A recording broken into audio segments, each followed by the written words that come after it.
IMF board का इजलास 8 मई को तलब कर लिया गया है। क्या कोई मुमकिन रुकावट देखते हैं या किसकी मंजूरी अब बस एक फॉर्मेलिटी है? और ये भी बताइएगा कि क्या शरह सूद में इजाफा भी आईएमएफ के कहने पर किया गया? आईएमएफ की कुछ स्टेजेस होती हैं। पहले जब एक मिशन आता है और इंगेज करता है होस्ट कंट्री से, तो बहुत सी, जिसे आप कहते हैं ना, टेक्निकल डिस्कशन होती है। उसमें सबसे पहले बातचीत होती है कि पाकिस्तान या किसी भी मुल्क के नंबर्स क्या हैं, कौन से नंबर्स, मालियाती नंबर्स, मॉनेटरी नंबर्स, एनर्जी के नंबर्स, स्ट्रक्चर में क्या काम हुआ है। जब उस पर बातचीत हो जाती है तो फिर हम पॉलिसी लेवल की डिस्कशन होती है। पॉलिसी लेवल की डिस्कशन से एक memorandum of economic and financial policies जन्म लेता है। जो कंट्रीज ज्यादा इंडिपेंडेंस एग्जर्ट करती हैं, वो अपने memorandum of economic and financial policies को, जिसको उन्होंने खुद दस्तखत करने होते हैं, उसका जो जिसे कहते हैं खद्दो खाल हैं, वो खुद लिखने की कोशिश करती हैं। वरना आईएमएफ की सपोर्ट के साथ उस मेमोरेंडम को लिखा जाता है। फिर उस मेमोरेंडम में कुछ प्रायर एक्शंस होते हैं जो मुल्क पूरा करता है, कुछ स्ट्रक्चरल बेंचमार्क्स, कुछ जिसे कहते हैं क्वांटिटेटिव परफॉर्मेंस क्राइटेरिया, और कुछ इंडिकेटिव टारगेट्स। ये सब पुराने अगर पूरे होते होते दिखाई दे रहे हैं, जो कि 6 महीने के टारगेट पे आ रहे हैं, और फिर आगे जब आप बढ़ते हैं तो जो अगले 6 माह के टारगेट्स हैं, जिसमें पाकिस्तान का इस दफा बजट शामिल है कि उसके अहदाफ क्या होंगे, एफपीआर क्या कलेक्ट करेगा, आप ओवरऑल नई टैक्सेशन क्या करेंगे, जब वो सब तय हो जाते हैं तो स्टाफ लेवल एग्रीमेंट जो है वो इंक हो जाता है। उसके बाद वो पूरे बोर्ड में सर्कुलेट होता है, 6 हफ्ते का टाइम पीरियड दिया जाता है, और फिर बोर्ड में चला जाता है। बोर्ड में नुमाइंदगी सारे मुल्कों की होती है, पाकिस्तान की रिप्रेजेंटेशन भी हो रही होती है through its own executive director या थ्रू समवन एल्स। और वहां पे हमें कुछ अपोजिशन भी मिलती है, क्योंकि मैंने खुद पाकिस्तान का 13-16 का प्रोग्राम एंकर किया है, लीड किया है। तो इंडियंस बहुत से सवाल पूछ लेते हैं, उनके अप्रोप्रिएट जवाब दिए जाते हैं। बट लाइकली है, जो मैंने पाकिस्तान की इस पर पोजीशन देखी है, इन अल्हम्दुलिल्लाह जो बोर्ड मीटिंग होगी, we should be able to go through on the 1% increase. I think increase जरूरी थी टू गिव अ सिग्नल कि इन्फ्लेशन एक्सपेक्टेशंस को टेम करना है। बट क्या 1% की हुई? I think the fund had to has a bit of say, क्योंकि क्लियरली मैं पढ़ रहा हूँ इस वक्त एमईएफ की, उसमें लिखा हुआ है टाइट मॉनेटरी स्टांस रखा जाएगा। अगर इन्फ्लेशन ही अगले माह आती है 10 या 11% की, तो फिर कोई ना कोई टाइटनिंग तो जरूरी थी। पर हम इस उस फर्स्ट गो में 0.5 करके भी देख सकते थे, बिकॉज ये एक सप्लाई शॉक है। ये इतना इम्पैक्ट नहीं करेगा जिसे कहते हैं 1% मॉनेटरी टाइटनिंग से, बिकॉज वो तो डिमांड साइड को कंट्रोल करेगा। सो सप्लाई साइड और फिस्कल को संभालना ज्यादा जरूरी है, but in the right direction. अब मे बी नंबर्स देखिए, उनको 1% बेहतर लगाओ, 0.5% was equally good. State bank ने कम ग्रोथ और बुलंद सतह की महंगाई बरकरार रखने की पेशगोई की है, जबकि वजीर खजाना के मुताबिक रवा साल मईशत 4% के हिसाब से बढ़ेगी। क्या ये दोनों असेसमेंट्स बैक वक्त दुरुस्त साबित हो सकती हैं आपके ख्याल में? 1973 के बाद सबसे बड़ा ग्लोबल ऑयल शॉक है। इसको समझ नहीं पा रहे बहुत से ममालिक, और वो समझ रहे हैं कि शायद इम्पैक्ट जो है वो बहुत मामूली होगा। ये लेंथन हो गया है, सो इम्पैक्ट शायद मामूली से ज्यादा होगा। इसको इस तरह समझिए। मैंने मॉनेटरी पॉलिसी स्टेटमेंट भी देखी, उसमें एक जिक्र ही नहीं है कि जो हमारा एसपीआई है, सेंसिटिव प्राइस इंडिकेटर, ये वो चीज है जो आप जाके 51 खुर्दोनोश रोज खरीदते हैं, वो 14% पिछले जुमे को बढ़ा हुआ है ओवर लास्ट ईयर। यानी कि ऑन दी एवरेज इनकी कीमत, एलपीजी शायद 50%, इलेक्ट्रिसिटी 50%, अगर आप जाकर देखें व्हीट फ्लावर भी बढ़ा हुआ है।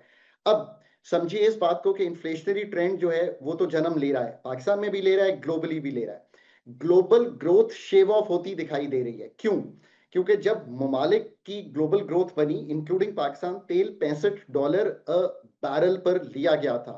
As we are going through today, तेल ब्रेंट $111 पर बैरल पे है। ये बैरूनी खसारे को भी हिट करता है, अंदरूनी टैक्सेशन को। अगर पॉलिसी रेट बढ़ता है, इकोनॉमी स्लो होती है, तो ऑब्वियसली आपकी अंदरूनी खसारा भी बढ़ेगा। और जो ग्रोथ है, बिकॉज डिमांड टूटेगी, मेरी खर्चा पेट्रोल, डीजल, बिजली, पेट्रोलियम, इन सब पे ज्यादा हो रहा है, तो ऑब्वियसली मेरी डिस्क्रेशनरी स्पेंडिंग टूट रही है। दुनिया भर की बात कर रहा हूँ, पाकिस्तान में भी ऐसा होगा, ग्रोथ शेव ऑफ होगी। एक पाकिस्तान का पर्टिकुलर केस हुआ है, मैंने कल बहुत डिटेल इंटरव्यू एक अखबार में दिया था, कि मैं ये देख रहा हूँ कि एग्रीकल्चर में वीट की जो प्रोडक्शन है वो बहुत अच्छी नहीं आ रही। सो जो ग्रोथ वीट की प्रोडक्शन और जो एग्रीकल्चर से भी आनी है, वो भी आपको थोड़ी सी मॉडरेट होती हुई दिखाई देगी। जो प्राइवेट सेक्टर क्रेडिट है वो भी स्लो होता हुआ दिखाई देगा। प्लस जो अप्रैल के आपके नंबर्स आएंगे, उसमें भी एक स्लोनेस दिखाई देगी। सो अगर lower side of the target शायद उनका 3.75% है, ये 3.5 भी हो सकती है ग्रोथ, तो ग्रोथ शेव ऑफ होती जरूर दिखाई देगी। अगेन डिपेंड्स कि ये कितना अरसा चलेगा ये चीज। मैं अब भी समझता हूँ कि 3.5% के करीब ये ग्रोथ शायद ड्रॉप कर जाए। डॉक्टर साहब, वजीर ख़जाना के मुताबिक करंट अकाउंट सरप्लस है, एक्सपोर्ट्स और तरसीलात ज़र भी इत्मीनान बख्श हैं। क्या फॉरेन करेंसी अकाउंट खतरे से बाहर आ गया? पाकिस्तान में एक वॉर का इम्पैक्ट आपने ये देखा कि $3.5 अरब यूएई ने आपसे वापस मांगे। पाकिस्तान ने दो चीज़ें फौरी तौर पे की, सऊदी अरेबिया से जाकर $3 अरब की एक सपोर्ट फैसिलिटी ली। ये एक वो फैसिलिटी है जो स्टेट बैंक में पार्क होती है, सो दैट आपके रिजर्व्स ना ड्रॉप करें, इसलिए कि आपने आईएमएफ से वादा किया हुआ है कि आप $18 अरब के करीब, 17.5 के करीब एक्चुअली ले जाएंगे जून तक अपने ज़र मुबादला के ज़खायर को। साथ ही आपने $750 मिलियन, मेरे ख्याल है 7% पर यूरो बॉन्ड का इजरा किया। ये दोनों चीजें इसीलिए करना पड़ी कि आईएमएफ के साथ एक वादा वहीद है और सपोर्ट करने के लिए फॉरेन एक्सचेंज की पोजीशन। हमारी फॉरेन एक्सचेंज की पोजीशन इसलिए भी अच्छी रही है कि मार्केट बहुत लिक्विड है और स्टेट बैंक ने शायद $12 अरब पिछले 12 से 18 माह में खरीदने की जो पोजीशन है वो बरकरार रखी है। लेट सी कि कैसे प्ले आउट करता है हमारा जिसे कहेंगे आप रेमिटेंस का फ्लो। और दूसरा, अगर $14 अरब की आपकी इंपोर्ट थी, किस चीज की? पेट्रोलियम प्रोडक्ट की। अगर ये तेल की कीमत बढ़ती है तो ये $2-4-5 अरब बढ़ सकती है आने वाले 12 माह में। सो इसको वॉच करना बड़ा जरूरी है। इसीलिए demand conservation is your best strategy to move forward. Exports के नंबर देखते हैं, क्योंकि अगर डिमांड दुनिया की कम होती है तो इमीडिएटली नहीं, पर स्ट्रक्चरली 30-32 अरब डॉलर की जो एक्सपोर्ट है वो कैसे चलती है, इसको भी देखना पड़ेगा।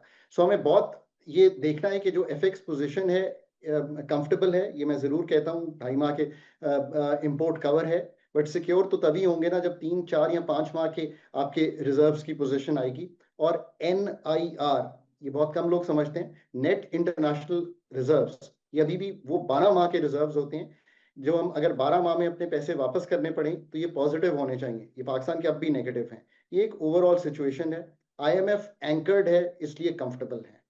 डॉक्टर साहब, अगर आज जंग ख़त्म हो जाए तो पाकिस्तान को जंग से पहले वाली हालत में आने के लिए कितना टाइम लगेगा, स्पेशली महंगाई और इंटरेस्ट रेट के हवाले से आप ज़रा अगर हमें बताएं कि हम कहाँ पर खड़े होंगे?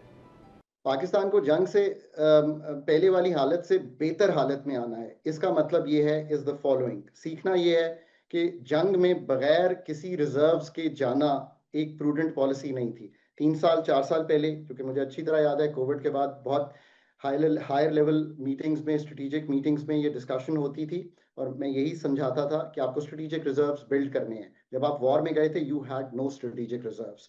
आपके पास 5 दिन के क्रूड के और शायद 20-22 दिन के होंगे पेट्रोलियम के, तो क्या 28 दिन के कमर्शियल फ्रेमवर्क के रिजर्व्स थे। आपको एक स्टडी भी हुई है, उस स्टडी को इस्तेमाल करें और देखें कि ये रिजर्व्स कैसे बिल्ड करने हैं, नंबर 1। दूसरा, आपने इंडिजनाइजेशन ऑफ एनर्जी कैसे करनी है, थर्कोल, जेर जमीन गैस, ये सारे काम आपने, पन बिजली, solar beyond day time into sodium and lithium batteries कैसे करना है, फ्रेट कैसे कैरी करना है। और सबसे बढ़ के इस वॉर से जो निकलनी चाहिए चीज, वो पाकिस्तान को ये सोचना है कि जो मीडिएशन एंड फैसिलिटेशन का एक्सेलेंट वर्क हुआ है वो ट्रांसलेट करे कि IP pipeline, import of oils from Iran, and then Karachi, वही एक westward movement of Pakistan trade, which means कि हम ईरान, कार कंट्रीज, चाइना, इसकी जो ट्रेड वेस्टवर्ड है पाकिस्तान की। मैं हमेशा पाकिस्तान का एक मैप सा बनाता हूँ, एक westward trade in and out दिखाता हूँ।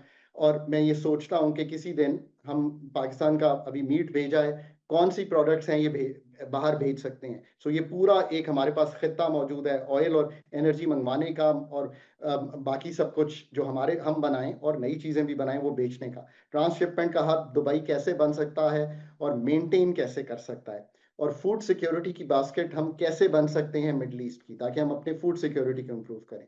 और स्ट्रक्चरली जो कमजोरियां एनर्जी सेक्टर की एक दफा फिर सामने आई हैं, उनसे कैसे निकला जा सकता है। इन दी एंड मेरा फेवरेट जो पाकिस्तान का मुशाहिदा है वो यही है कि पाकिस्तान को एक्सटर्नल शॉक से बचाने के लिए बफर्स, एफएक्स के, एनर्जी के, फूड के और सोशल, ये मेंटेन करने हैं।